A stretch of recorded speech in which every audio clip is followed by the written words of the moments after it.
never made it, but I know what it takes. I'm motivated by a mix of emotion. Got my statement, and I'm reading it slow so I can understand it fully. Appreciate my standing, go out of this world and right on time.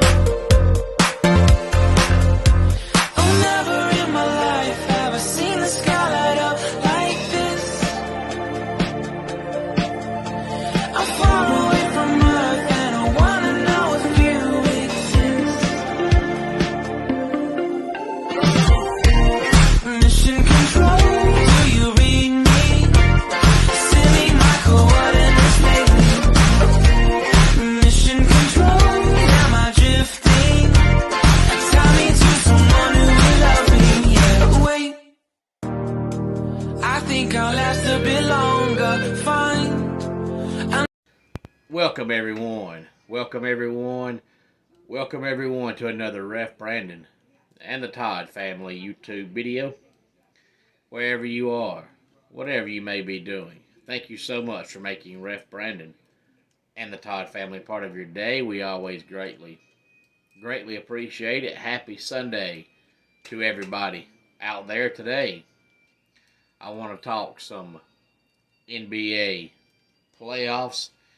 We have 4 series that got underway yesterday, and the other 4 series get underway today. The 4 games yesterday saw the Cleveland Cavaliers defeat the Orlando Magic 97-83. The Minnesota Timberwolves all over the Phoenix Suns 120-95. The New York Knicks defeated the Philadelphia 76ers 111-104. And not surprisingly at all, the Denver Nuggets defeat the Los Angeles Lakers 114-103. I believe that's the 8th or 9th straight time the Nuggets have defeated the Lakers. The Nuggets are just a horrible matchup. Well, for anybody really, but really for the Lakers. And that's why I see the Lakers winning maybe one game in that series. But the Cleveland Cavaliers Orlando Magic series feels like a NBA TV series. That entire series, if you tell somebody you're going to watch Cleveland and Orlando, they're probably going to think, oh, that's an NBA TV series. It just feels like 2 teams that belong on NBA TV in the playoffs.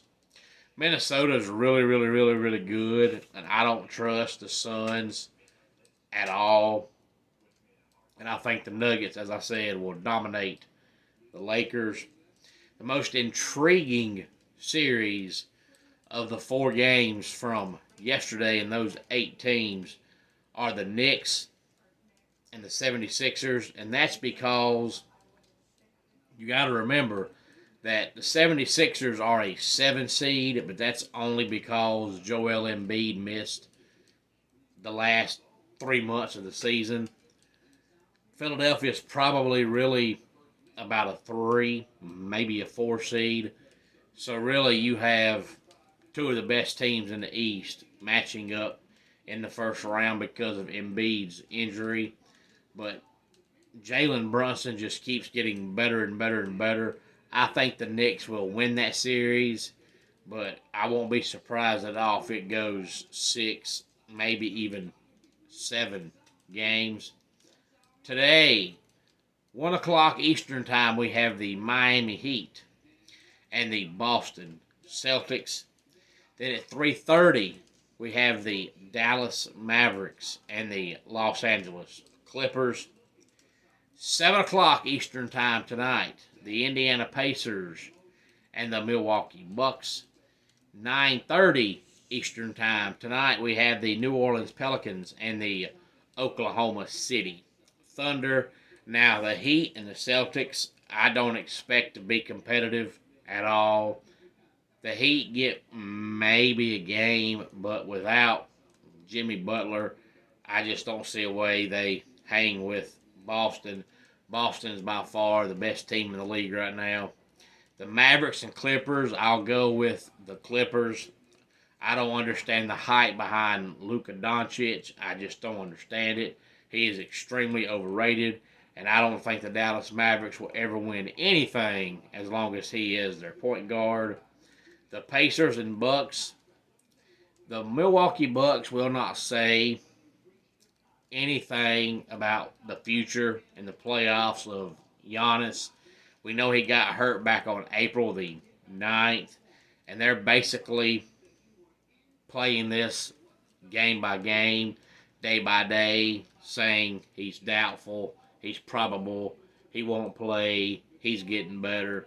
But I don't think he'll play at all in this series. If he does, he's not going to be but 65%, maybe 70%. So I expect the Pacers to beat the Bucks.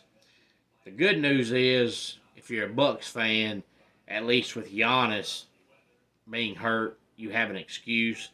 Because outside of the 1 year they won the NBA Finals, the Milwaukee Bucks do absolutely nothing in the playoffs.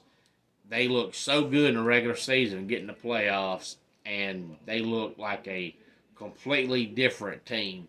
Even if Giannis plays, not in this series, but later on in the playoffs, if the Bucks get past the Pacers, the Bucks are not going to the finals. It's not happening. So at least with Giannis being out, they have an excuse instead of just saying, well, we were let down again. They can say, well, Giannis didn't play. And the Pelicans and the Thunder, I think the Pelicans get one game, maybe two. But Zion Williamson, speaking of injured players, is out again. And I've said this since going back to the 2022 NBA season. If the Pelicans can get C.J. McCollum and Brandon Ingram and Zion Williamson, all three on the court, and all three healthy, they're one of the best teams in the league. But the problem is that doesn't happen. C.J. will get hurt. He'll be out 5 or 6 games. As soon as he comes back and gets to playing back 100%, within 3-4 games, Brandon gets hurt. And then Brandon will be out for 9 or 10 games, and then he'll come back. And as soon as they're back in the groove, Zion gets hurt. And then Zion will get hurt. He'll be out. As soon as he comes back, they get back in the groove. And then CJ's hurt. It just seems like all year long, one of their big three is hurt. And without Zion, I don't expect them to beat the Thunder at all. Even with Zion, I wouldn't expect it. But I sure don't now. I'll give the Pelicans one game, maybe two, and that's it. Any thoughts on this, please feel free to let me know. Let's go ahead and get our dad joke of the day in here. My daughter will only wear clip-on earrings, not pierced.